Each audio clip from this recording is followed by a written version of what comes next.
मोहन यादव ने संदेश दिया है, जो लोग लव जिहाद करते हैं उन पर बुलडोजर चलेगा। दिखाता हूं मैं आपको, ये देख रहे हैं आप, ये लव जिहाद के आरोपी साहिल के घर पर आज मोहन का बुलडोजर पहुंचा और इस घर को धराशायी कर दिया। देखिए जरा कैसे बुलडोजर कार्रवाई हुई।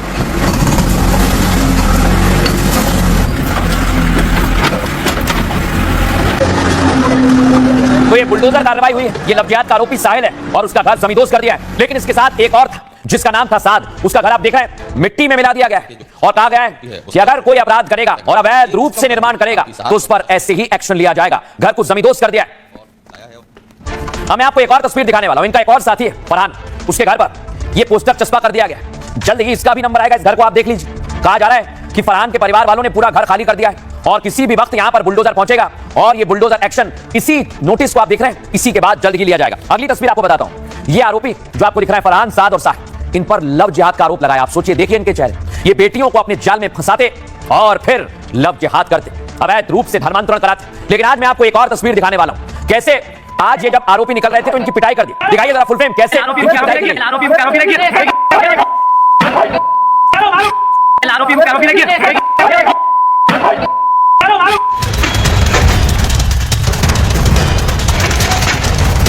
भोपाल में मोहन यादव का बुलडोजर फिर कर सुबह होते ही सैकड़ों पुलिस बल के साथ सरकारी अमला बुलडोजर लेकर पहुंच गया। रेप और लव जिहाद के दो आरोपियों के घरों को जमींदोज कर दिया।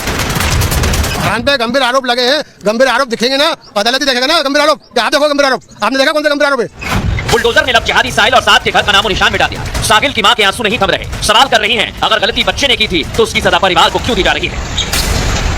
घर तोड़ा है तो किस लिए तोड़ा? हम लोग कहाँ जाएंगे? ये कौन सा नियम है? अगर आप एक थी जगह तो बनाने क्यों दिया? पहले देखा आपने दर्शक, परिवार वाले कह रहे हैं क्यों कार्रवाई, लेकिन मैं आपको बताता हूं क्या मोहन यादव का बुलडोजर क्यों चला है। भोपाल में रेप और लव जिहाद के आरोपियों पर जबरदस्त एक्शन हुआ है। आरोपी साद और साहिल के घर पर मोहन का बुलडोजर पहुंचा। भोपाल जिला प्रशासन ने दोनों आरोपियों के घर को गिरा दिया है। बुलडोजर एक्शन से पहले शुक्रवार को इलाके में बैरिकेडिंग की गई। आज सुबह अर्जुन नगर में भारी पुलिस बल को तैनात किया गया। आला अधिकारियों के साथ सुबह 5 बजे से ही बुलडोजर एक्शन शुरू किया गया। आरोपी साहिल और साद के घर को जमींदोज कर दिया गया। आरोपी पक्ष ने बुलडोजर एक्शन पर रोक के लिए कोर्ट में अर्जी भी लगाई थी, लेकिन कोर्ट ने आरोपी पक्ष को कोई राहत नहीं दी है। बुलडोजर एक्शन पर भोपाल के एसडीएम ने कहा है, आरोपियों को प्रशासन ने पहले ही नोटिस दे दिया।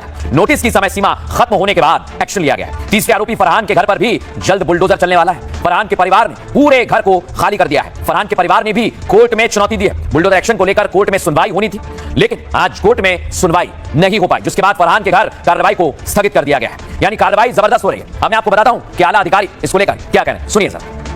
मेरे बच्चे ने गलत किया या नहीं उसका फैसला अदालत करेगी। हम या जनता नहीं फैसला कर सकती है। घर तोड़ा है तो किस लिए तोड़ा? हम लोग कहाँ जाएंगे? ये कौन सा नियम है? अगर आप एक थी जगह तो बनाने क्यों दिया? पहले तो रोक नहीं देता। 3 व्यक्तियों के विरुद्ध इनके द्वारा शासकीय अतिक्रमण किया गया था, ऐसी शिकायत हमें प्राप्त हुई थी। रिजवान खान, शमशुद्दीन और इब्रार खान, इनका विधिवत तहसीलदार द्वारा सुनवाई की गई। एमपीएलआरसी 248 में इनके निष्कासन की कार्रवाई की गई थी। 19 अगस्त को आदेश पारित किया गया था। 4 सितंबर तक इन्हें स्वयं अतिक्रमण हटाना था, परंतु इनके द्वारा नहीं हटाया गया, तो हमारे द्वारा आज फोर्सफुली हटाया जा रहा है। मैं आपको दिखाता हूं दर्शक, ये 3 नहीं है, इनका पूरा गैंग काम कर रहा है। और आपको दिखाता हूं इनकी गैंग के 2 और सदस्य। ये 5, 2 की तलाश की जा रही है। लेकिन ये गैंग कैसे काम करता है और इस गैंग ने अब तक कितनी लड़कियों को अपने जाल में फंसाया था, आइए जरा बताता हूं। लव जिहाद का खेल। फरहान खान हिंदू लड़कियों को फंसाने वाले गिरोह का सरगना था। कॉलेज की छात्राओं से पहले दोस्ती करते, नशीली दवा देकर रेप करने का भी इन पर आरोप है। वीडियो बनाकर ये ब्लैकमेल करते थे, धर्म बदलने, निकाह करने के लिए दबाव बनाते थे। आरोप है कि अपनी धार्मिक पहचान छिपाकर ये दोस्ती करते थे। इसका साथी था साहिल खान, जो डांस क्लास चलाता था। हिंदू लड़कियों को फंसाकर रेप करने का इस पर भी आरोप लगा।